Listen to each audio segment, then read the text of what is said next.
mu kutuba yange esembyeyo mu mazambi ago gonna mbadde nsaba munzikirize njogere ku zambi limu lyokka lye bayita eby'obwenzi. Baganda bange, tuli ku kyasa oba tuli ku mulembe ng'omuntu asobola okwenda ku mukazi nga ne bannamawulire basobola okubeerawo nga bwe bali mu kifo kino n'abakakasa nti gundi namwendako, n'abamulabye ne bamutenda okuba omuzira ne baga nti oyo ku nsonga z'abakazi yazimalira ddala. Naye njagala kubabuulira nabbi yagamba Muhammadi sallallahu alayhi wasallam n'agamba nti fabashiri zaani, n'agamba nti musanyusenga omuntu yenna omwenzi bilfakiri n'obwavu. Kizibu nnyo muntu kuggulawo mulyango gwa bwenzi Allah n'atamuggulira mulyango gwa bwavu. Kino njagala kukibaddiramu. Ne bw'oliba ne ssente nga zifaanana zitya, nga naawe okakasa nti watuuka ku birooto byo, kasita okuggulawo omulyango gw'okusumulula zipu ey'obwavu, ekyo manya bumanya nti oteekwa okukiyingira. Ekyokulabiramu ngenda kukyogera kuba nkiraba nnyo ku mawulire. Nina omwana Adamu gwendaba essaawa zino ng'akaaba agamba banka etwala ebintu byebiki biki. Erinnya sijja kutya kulyogera mu muzikiti kuba buli lunaku abeera ku mawulire bamuyita Lwasa. Omwana Adamu oyo ensumulula gy'asumuluddemu zipu, fe abo wali mutubeera eno mu Busonda nga tulaba vidiyo ze ne tumugirako enkofiira. Yakola ekintu ku ntandikwa ne kimunyumira. Kino kankimannyonnyole, omuntu bw'ayitiriza ennyo okwenda aggwamu omukwano. Ekyokubiri, omuntu buli lwayitiriza ennyo okwenda ezzambi lituuka ekiseera ekyonoona ekyo ne kifuuka ekitundu ku ye, nga ne bw'aba yawasa tebikyakola makulu. Essaawa zino okumanya abantu benda, kino kankibabuulire, batuuse n'okwenda ku bakazi be batamanyi mannya. Ng'oli amala kumwendako n'amubuuza nti enkozi bakuyitaani? Gwayenzeeko ne yennyonnyolako bwennyonnyozi nti yenze gundi. Okumanya abantu benze, nina ekintu ekikyannumya omutwe kyenjagala tugabane nammwe. Abantu batuuse ku ddaala ng'asobola n'okkula obuguzi omukazi gw'agenda okwendako. Nalabako vidiyo juzi ku social media, omwana muwala nga yengerako naga nti bw'oba wannyendako n'otanzaala mu mwana ekyo tekikola makulu. Naga nti bw'oba wali musaabazi nga nkutwalako butwazi n'otuuka w'oviiramu n'enkugiramu awo. Okumanya obwenzi bubi, kambwogereko kano mwenna muve mu tulo. Ekintiisa ku ekyo kyekino, bamaama mwali tuyambye, wallahi ne mutulumirirwa ne mutagatta baana balala mu baana baffe. Njagala kukiddamu omulundi gwokubiri. Bamaama mwali tuyambye ebbanga ly'omala nga weekakasizaako nti oli mufumbo n'otagatta musaayi mulala mu baana baffe.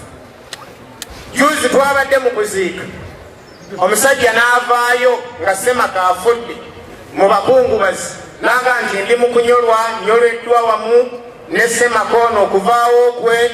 Naga nti bannange mutusonyiwe, naye mu maka gano ninamu abaana bange 3 era nsaba babampeereze.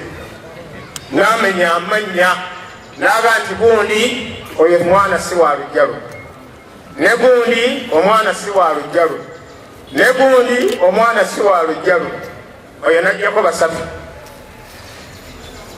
Balinda kubuuza mukazi omuyaayo omulala naye n'avaayo. Naga nti mu lujjamu luno ninamu omwana gundi, ninamu ne gundi. Oyo naye n'atwalako 2.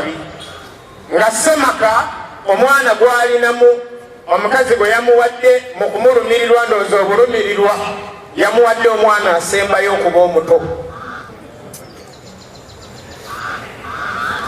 Juzi omukazi yakaabye nga baaguze emmotoka ng'ali mu bulumi bungi.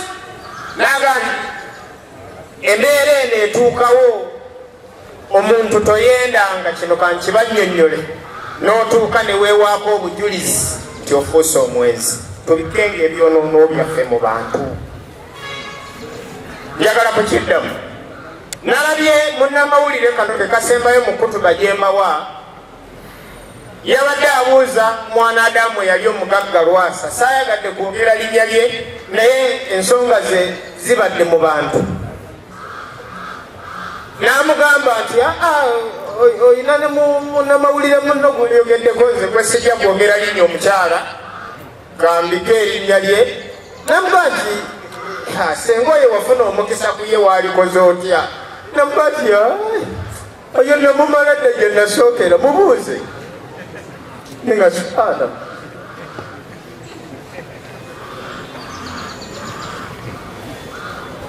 gw'osuubira okujjako obujulizi obuzitowa ng'ate gye yatandike.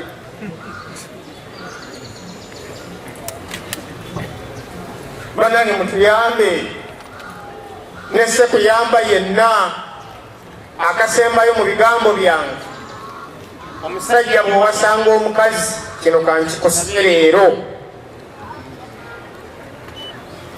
Juzi twali tutambula mu tawuni, wallahi Allah mujulize ku kigambo kyange. Nali n'omusiraamu gwe nali ntambula naye, ne tutuuka ku kizimbe bakiyita Chrysler. Abamanyi mu Kampala ekizimbe kyenjogerako mukitegedde.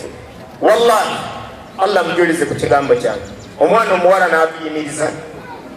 Bw'atuyimiriza kino njagala kiri mu mmwe, kuba abantu abakola obwenzi yenna esinga obungi mu bantu. Omuwala atuyimiriza n'abuuza omusajja omuvubuka gwe nali naye nti ontegedde? Omuvubuka n'agamba nti sikutegedde. Ffe baatukuza batugamba nti teweetabanga mu ngoozi y'abantu abakulu. Nentaggulula ku bigere, nembaleka nengenda nyimirira wali nga ku muzikiti, nende nninda omuntu ono kuba nali ngenda naye. Bw'amaliriza nembuuza musajja wange ng'akomyewo eddakiika nga 10, nemugamba nti neneetuminkiriza, nemugamba nti omuwala omaze n'omutegeera, nanga atusaasire mu nseera. Nemugamba sijjagamba nti nga sitegedde kwatusaasire. Nemugamba nti omuwala wasomanga naye, nanga nti apaana.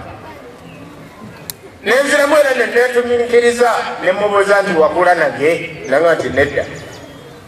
Nemugamba nti kati omutegedde ntegeera ki? Nanga nti Sheikh Allah tusaasi. Nanga nti omuwala oyo namwendako dda, nemmala nemwerabira.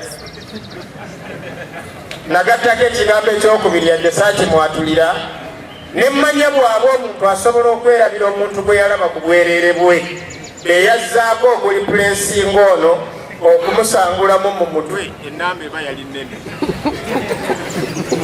Wallahi babuulira, tosobola kulaba ku bwereere bwa muntu kyekimu ku bisembayo okuba ebinene mu mutwe gwo n'avaamu nga weetaaga kumukujjukiza.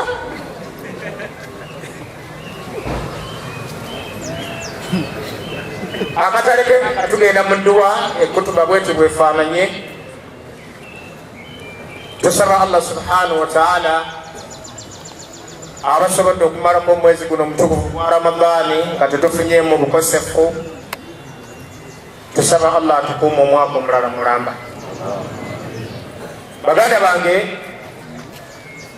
abali wano ng'oli musiraamu nga wafunye message ekusikaasika ogenda okwenda ku lunaku luno olwayidi, kwegayiridde totta kisiibo ki. Nkaddemu omulundi ogwokubiri.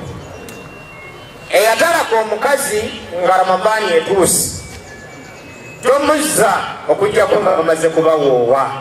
Akasonga kakolere ddala ogenti nkivuddemu, Allah bwe kuba kwenenya nenenyeza olwenenya olusembayo.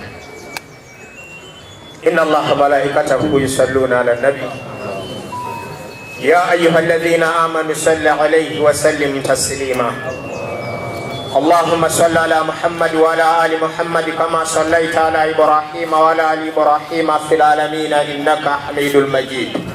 وارض اللهم تعالى عن أبي بكر وعمر وعثمان وعلي ومن تبعهم بإحسان إلى يوم الدين. اللهم اعز الإسلام والمسلمين وأذل الشرك والمشركون والمنافقون والمنافقات يا رب العالمين يا رب. اللهم لا تدع لنا في مقامنا هذا ذنبا إلا غفرت ولا هما إلا فرجت آمين. ولا دينا إلا قضيت آمين. ولا حاجة من حوائج الدنيا والآخرة إلا قضيتها يا أرحم الراحمين. ربنا تقبل صلاتنا ربنا تقبل صلاتنا وصيامنا وقيامنا وسجودنا وتوبتنا يا إله الأولين والآخرين برحمتك يا أرحم آمين. وصلى الله تعالى على خلقه محمد صلى الله عليه وسلم. Do you have a business trip, a study tour, a vacation, or intentions of enjoying the unique tourism sites? We introduce to you Buvuma Palm Resort in Buvuma Islands, a unique place to be for all your accommodation needs with spacious cottages, well suited in a good environment, overlooking a serene ecosystem with a rare view of Lake Victoria right from your bedroom. While at Buvuma Palm Resort, you will be treated to free sights and sounds from different bird species, monkeys, and a magnificent view of attractive rocks, palm oil plantations, boat cruises, forest walk, bicycle riding, among others. Buvuma Palm Resort has first-class conference facilities with a unique taste of foods prepared by experienced chefs. It is located in Buvuma district on the main island near the district headquarters. It also boasts of a helicopter landing pad and a playground. On your way to Buvuma Palm Resort, it's just 88 kilometers from Kampala city centre to Chiindi landing site, and it's 30 minutes travel in a boat to Buvuma. You are welcome as you take the best experience of traveling on the waters of Lake Victoria with the available sailing means with either passenger boats or the magnificent modern ferry, the MV Palm. Buvuma Palm Resort has so far been a dear destination for dignitaries, including prime ministers, ministers, parliamentary committees, but above all, the Katikiro of Buganda, Charles Peter Mayiga. Abantu ba Buganda na ba Uganda bajjeko Buvuma bawummuleko. Waliyo hoteri ng'eno Palm Resort. Bintu bya mulembe. Oli muzadde ng'okyalemereddwa ku ssomero ki mw'oyinza otwala omwana wo omwaka guno? Nsonga ki ekyakulemesezza? School fees bakusabye nnyingi? Olugendo lunene ng'ebyentambula bikyakalubye? Nandi ky'onoonya essomero erinaalabirira obulungi omwana wo? Okuviira ddala ku by'okusoma mu kibiina, okuzannya n'okutumbula ebitone, ekyokuddamu si kirala. Ly'essomero lya Prudence Junior School, Empoma Mukono, lisangibwa ku luguudo oluva e Mukono okudda e Kayunga, nga wakayitako mu katawuni k'Ekisowera opposite n'Empoma Girls School. Prudence Junior School liri mu kifo kigazi bulungi era ekisirifu, ate nga lirina abasomesa abakugu ddala, ebyokwerinda ku ssomero biri gguluggulu, ebyentambula babikolako anti emmotoka ezitambuza abaana weeziri. Essomero lya ddene boarding nga mu kaseera kano okuwandiisa abayizi kugenda mu maaso awo ku ssomero. Liwandiisa abayizi okuva ku daycare, nursery paka ku P7. Ebisale birungi ddala ng'abaana abava ewaka basasula emitwalo 3 gokka, ng'ate bo ab'ekisulo basasula emitwalo 6 gyokka. Abaana balya bulungi ne bakeera ku ssomero nga basanyufu. Bw'ayagala okuwandiisa omwana n'okumanya ebisingawo, kuba ku noti 7 noti 1 29 92 38 oba noti 773 noti 62 21. Prudence Junior School, tuwa omwana wo tumusomese, togenda kwejjusa. Our dear parents, thank you for paying us school fees, and we still need your support because education is the key. May God bless you